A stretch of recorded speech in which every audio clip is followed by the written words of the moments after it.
এই যে তার উপর বিএনপি নেতা R15 চুরি করতে গিয়ে ধরা খাইছে।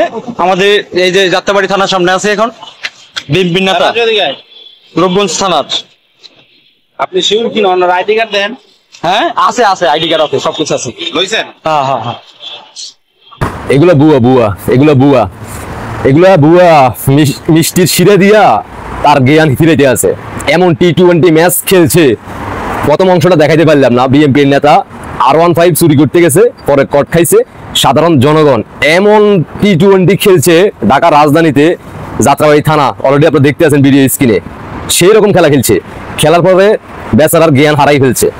জ্ঞান হারিয়ে যাওয়ার পরবর্তীতে লন্ডনে তারেক রহমান ভাইকে ফোন দিছে। লন্ডনে তারেক রহমান ভাই পরামর্শ দিছে যে তাকে মিষ্টির শিরা, মানে শেখ হাসিনার যে রায় হয়েছে, ফাঁসির রায় হয়েছে, তার জন্য যে মিষ্টির শিরাগুলো যে এখনো মানে স্টকে আছে, ওই শিরা দিয়ে তার মাথার মধ্যে ডাল দিয়ে আছে। তার পরবর্তীতে হালকা পাতলা জ্ঞান ফিরে আসার সম্ভাবনা দেখা যাচ্ছে। এই হচ্ছে বর্তমানে আপনাদের ক্ষমতা আসার আগের অবস্থা। আর ক্ষমতা আসার পরবর্তীতে আপনার ঘরে থাকবে কিনা সেটা চিন্তা করেন। চিন্তা করা যায় R15, হ্যাঁ, বিএনপির নেতা ভবিষ্যতে এমপি হবে, ভবিষ্যতে আপনাদেরকে ভালো ভালো জিনিস উপহার দিবে, আপনাদের উন্নয়ন করবে। আবার শুনি যে বিএনপির নেতা, ছাত্রদলের নেতা বলতেছে, হ্যাঁ, ক্ষমতা আসলে নাকি প্রত্যেক ঘরে ঘরে যৌন চাহিদা বেড়ে যাবে। এই ধরনের বিভিন্ন একের পর এক আমরা ভিডিও সোশ্যাল মিডিয়াতে দেখতে আছি। সকল কিছু কিন্তু মাননীয় প্রধানমন্ত্রী শেখ হাসিনার অপরাধ।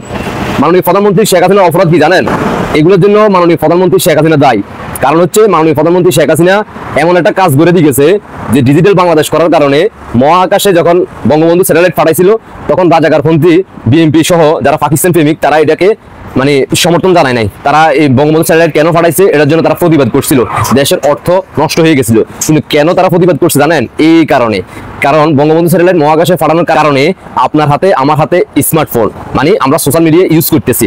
টিকটক বলেন, ফেসবুক বলেন, স্ন্যাপ বলেন, যে কোনো কিছু আমরা ইউজ করতেছি। আর এখন যেখানে বাংলাদেশের যে কোনো প্রান্তে যে কোনো ঘটনা ঘটতেছে, আর এগুলো বাংলাদেশের সাধারণ জনগণ ভিডিও করে সেটা পাবলিশ করে দিতেছে। আর এটা পাবলিশ করার পরবর্তীতে এটা দ্রুত ভাইরাল হয়ে যেতেছে। আর দ্রুত ভাইরাল হওয়ার কারণে বাংলাদেশের সাধারণ জনগণ জানতেছে যে আমরা কি আগে ভালো ছিলাম নাকি বর্তমানে ভালো আছি, আর ভবিষ্যতে কারা ক্ষমতা আসলে ভালো থাকবে। দেশবাসীকে দেখার সুযোগ করে দিবেন। বাংলার জনগণ জানতে হবে, দেখতে হবে ভবিষ্যতে কারা ক্ষমতা আসলে এই বাংলার মানুষ শান্তিতে বসবাস করতে পারবে। কারণ 5 আগস্টের পর থেকে একের পর এক দিনের আলোতে রাতের অন্ধকারে লুটপাট চাঁদাবাজি হচ্ছে।